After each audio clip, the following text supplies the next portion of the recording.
இன்றைக்கி காலையில் எழுந்திரிச்சோடனே ஃப்ரெஷ்ஷப் ஆகிட்டு பாலை காய வச்சுட்டு காஃபி போட்டு குடிச்சிட்டு அதோட என்னடா செய்யலாம் அப்படின்னு யோசிச்சுருக்கிறப்ப அம்மா ஏதோ உப்புமா இது செய்யலாமா அப்படின்னு கேட்டாங்க. சரி எங்கள் வீட்டிலேயே செஞ்சுருன்ட்டாங்க. சரி இங்கேயே செஞ்சுருவோம் அப்படின்ட்டு போய் வாங்கிட்டு வாங்கம்மா அப்படின்னு அம்மா சாம்பாரை வாங்கிட்டு வந்தாங்க. அதோட வெங்காயம் கடுகு எல்லாத்தையும் தாளித்து விட்டு அதோட அதையும் போட்டு தாளித்து விட்டுட்டு கிண்டி இறக்கி வச்சாச்சு. அதோட கையோட சாப்பிட்டா வேலை முடிஞ்சிடும் அப்படின்ட்டு சாப்பிட்டோம்.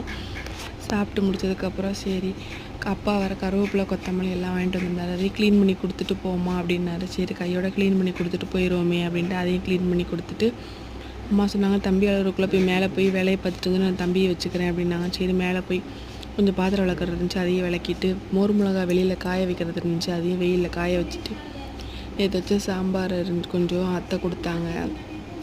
அந்த சாம்பாரையும் சூடு பண்ணி வச்சுட்டு அதுக்கப்புறம் அரிசி கொஞ்சம் ஊற வச்சிடலாம், இந்த சாம்பார் வச்சே மதியம் எதுவும் சாப்பிட்டுக்கலாம் அப்படின்ட்டு அரிசி ஒரு டம்ளர் ஊற வச்சுட்டு சாம்பாரையும் சூடு பண்ணி